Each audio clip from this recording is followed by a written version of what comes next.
I almost guarantee you this will be a topic that I will have to come back to in the future because I feel like dog crap today, which is becoming more and more common. And I'm starting to wonder if maybe there might be something larger that I have to deal with. I'm not going to deal with it right now today, so I'm not going to get too deep into that. But the topic today is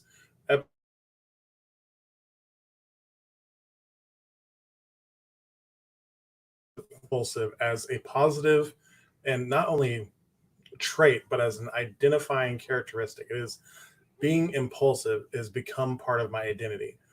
And I have also pretty recently gotten pretty close to God. And so these two ideas of faith and impulsivity, I was trying to decide if this is a thing that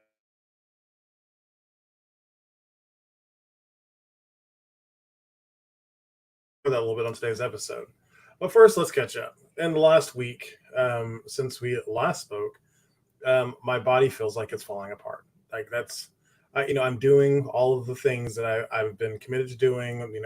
Walking every day, doing some stretching, trying to get my body in a place to where it's not falling apart, and it feels like it is more falling apart than it was last week. It might just be my mental state, but it definitely feels like I feel like crap, and I'm constantly trying to fight off some sort of sickness. So, not ideal.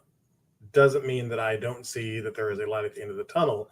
It just means that on some days it is dark, and I will keep moving through the darkness till I can see the light again, and then I'll still keep moving because that's what it means to be a um,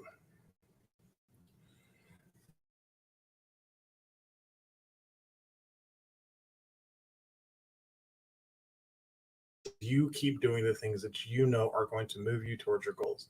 And that, like my body goals, mean that I just have to keep moving every day. Today, I have slept a lot today, but I still got up and I took a very short walk because I know that I don't want to lose any days. I've lost so many days in the past that it's just not really acceptable to me anymore to lose days. I just want to get something in, and that has been done. So, pat on my back, whatever. It's all about getting towards that ultimate goal of being a more fit and active father and being able to not have to try so hard to be active. And that comes with shedding a little weight, getting a little more active. You just do it. Um, things with God have been, like I said, that we've gotten much closer at, but this time of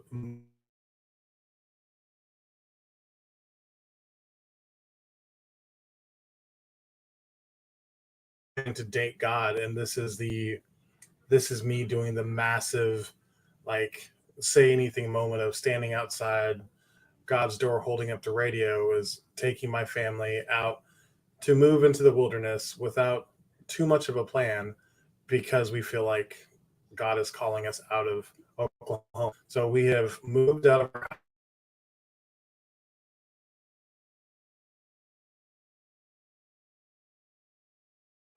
built high speed, low drag at this moment. And we are kind of going to be testing the road out and seeing what makes sense as we go. Right now we're in Tulsa. I don't know where we're going to be next week. And that is a faith move. We are waiting for things to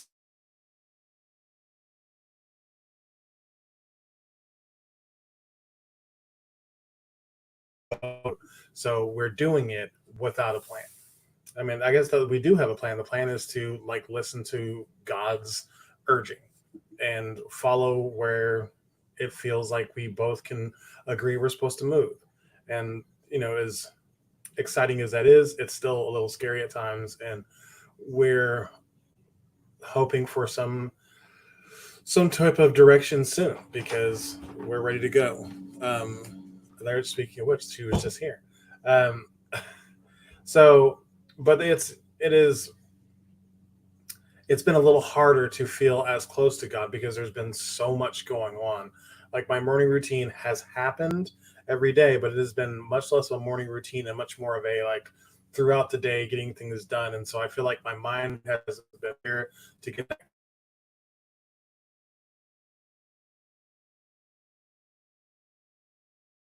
There's a lot of responsibilities here, and I'm excited to get back into some sort of routine into which we are not being called upon so much.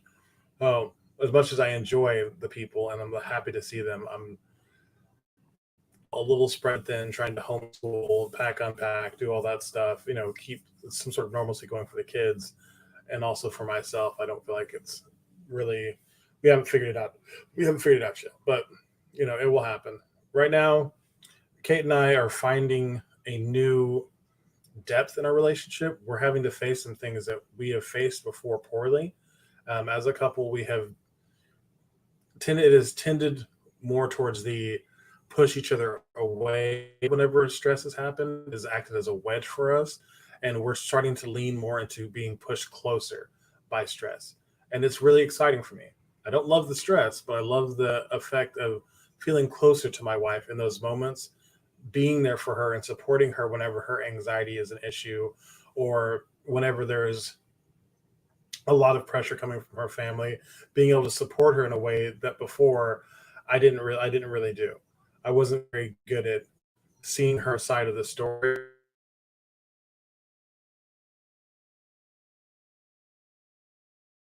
I was not very awake to that, and that's something that I've been much more in tune with, and I've seen a lot of fruits from that. I've definitely felt closer to her, and I've started to feel her look to me as a person of trust in those moments versus an opponent, and that is really something that is highly prioritized in my book now. Is I don't want to be an opponent with my wife in stressful situations anymore.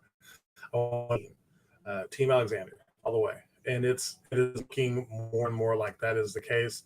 But things are going to get more and more stressful, and I just have to remember that my job is to show up unshakable in the truth and keep my desired goal of wanting to be that that support for her, whatever she's saying, whatever she's going through. Like I want to be that support, so that means I can't get sucked into my emotions in that moment. I have to remember what my goal is, and that is something that can be really difficult at times. But I'm learning more and more how to do it better and better.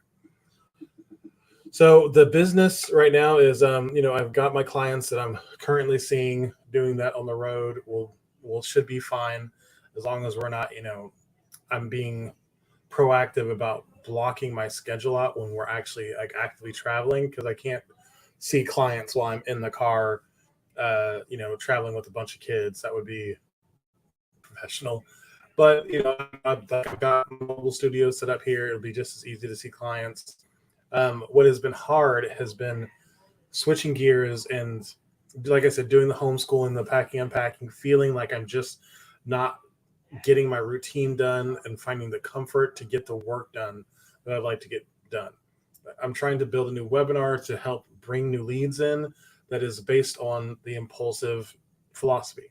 And I'm really about doing that because it makes a lot of sense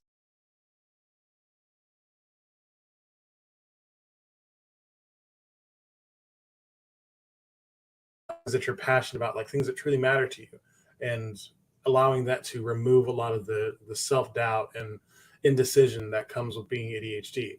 I think it's a great move. I think that this is the key to kind of blowing my business up, and I think that because I think it's the key, I'm both making it too important, like it needs to pick before I work on it, but also like I'm kind of scared to like open the floodgates while I'm on the road without any sort of routine, because if I were to have 5 more clients right now, trying to schedule them would be a nightmare because I don't know where we're going to land next. So that's, wow, that's super loud. So, and not knowing where we're going to land next. So that is something that I'm currently trying to work my way through. And I'm going to just start trying to work my webinar slowly instead of just like not. I'm just going to keep putting work in, doing good, solid work to build this webinar out in a way that makes sense. And that's something that as ADHD adults, we often forget that there aren't only 2 time periods. It's not right now or never. It can be some now and some later. It can be a little bit now and a little bit in a little while. There's so many different ways.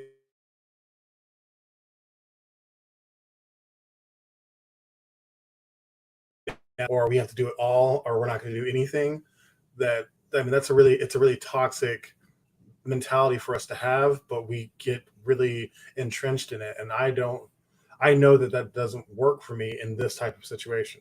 I cannot finish all this webinar where I'm at, what I'm doing, but I could keep working on it. And so that's my goal. And that's what I'm going to be working.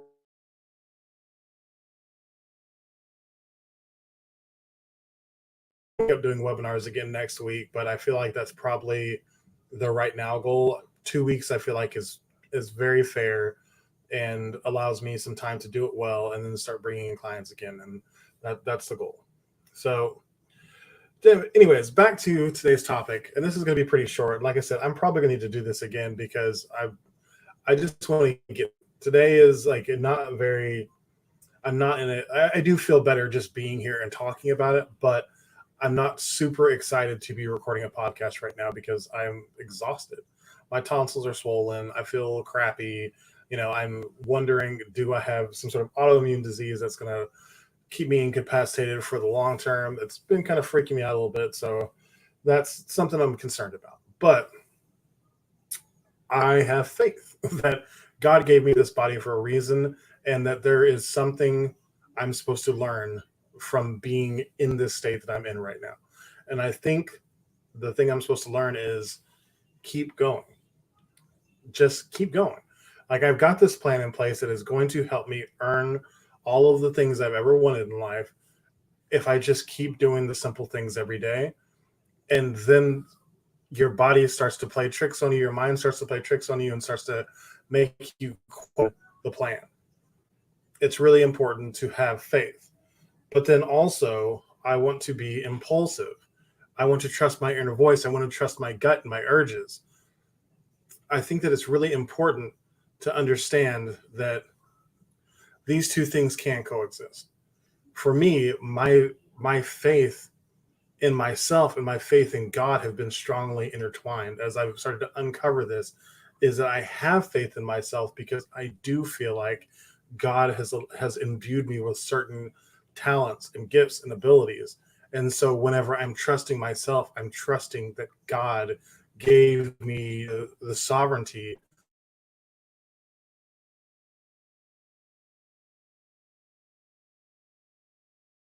with a certain amount of strength that I've been taught to separate from. And I think that it's really important that I stop listening to mainstream society and that tells me that the ADHD brain is broken, and I start listening to what is in my heart and tells me that there is something special out there for me if I trust myself, if I believe that I'm good enough and I actually listen to what I have to say about the conversation, then there's something really special for me. So I don't know, like currently the biggest move of faith and impulse, it's been, this move has something that has been something that we've been discussing for years, and I wasn't able to have the conversation because destroying the life that I lived. And well, it ended up that the life that I lived got destroyed anyway. So that felt like it was a sign from God to me to leave behind everything I knew. And then as I started to have this conversation with my wife about leaving Oklahoma, the urge happened. It stopped being a responsibility I felt like I needed to fulfill, or even just a calling from God to come out. It started to feel like something that I wanted deep inside of me. And sometimes I don't know if it is like which came first, the chicken or the egg, if it was a calling first and it was the urge second, or if those things are the same thing. Is the calling inside of me, or sorry, is the calling the urge just like manifested? I don't know. They feel different. Like sometimes I feel like it could be two sides of the same coin. But I feel like they whenever they align, and I feel the calling from something greater and I feel the urge from inside myself, like there's no doubt that I'm on the right path. And then I'm seeing signs that are showing that things are lining up for me, that this is the that is supposed to be happening.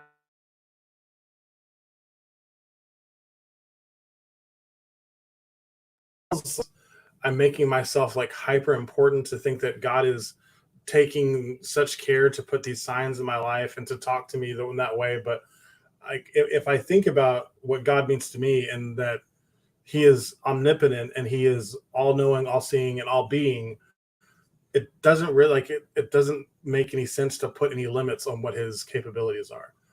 And that's something that I used to struggle with really hard as an agnostic, like I was for a long time. Is that like, well, if He could do this and He could do that, then why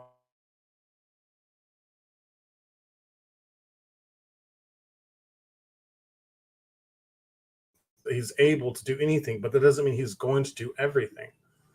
He's got a plan that is, it's timeless, and we're thinking about our tiny little span of life, and why isn't this happening for me, or why isn't this, why did this happen to this person that I love? And there's this, you know this millennia long plan that we can't see the whole big picture. And I think it's important to realize that when you feel called, it is because it is your time to step into your part of the plan. When you start to feel those urges, it is because it's your time now. There is not always going to be a time whenever you are going to have a role that is affecting the plan. And a lot of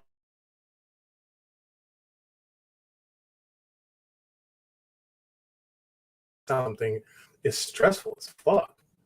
Like feeling like you have to ignore what everybody else says, and that you have to believe in yourself no matter what, that this is the thing you're supposed to do and you need to make it happen. That's kind of scary. But whenever you're impulsive also, and you know that you can trust your inner voice, that you can feel those urges and you can lean into them, and you can gain power from inside of yourself, then it becomes less scary, because what everybody else says doesn't matter anymore. Like, I'm not going to say it doesn't matter. I mean, of course it matters. Of course you still care to some degree, but whenever you really trust yourself, you are not going to let what they say affect how you act. It might change how you feel to some degree, but you are going to do what you know that you have to do, because you are going to listen to what is coming from inside you versus what is coming from outside. And that is, I don't know, that's pretty like heady thinking. It's, kind of lofty, but when you feel it and you understand it, like there's no feeling it. There's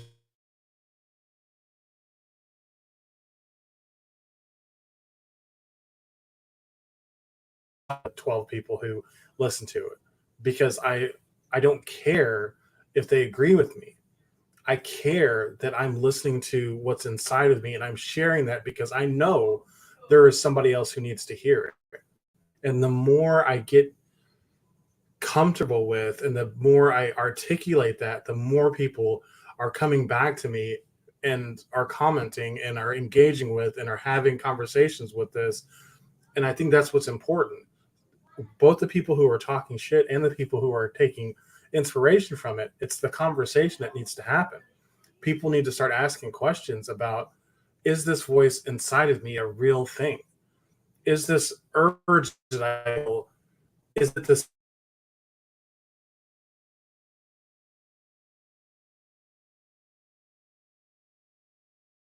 ADHD parent, I think that the more you listen to it inside the constraints of the code of telling the truth, and then having a compelling vision that you're trying to gain, then it becomes really, really powerful. But trying to do it, just trying to listen to your urges all the time is really dangerous.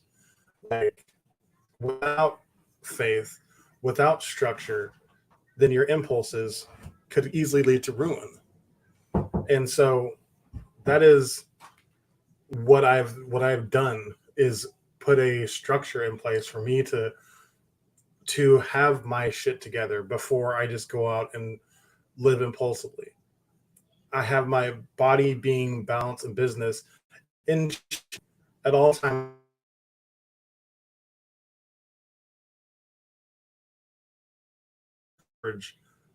I can tell when it's off. I can tell when that's not something that I'm supposed to follow. That is my self-critic trying to destroy me versus my inner voice trying to guide me to purpose.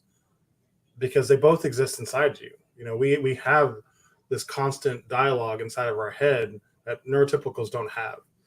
And that's what I think is like, that's why this impulsive thing is geared towards ADHD parents, because I don't think that it is really in the wheelhouse of neurotypicals to be impulsive. So I'm I'm going to wrap it up because I just,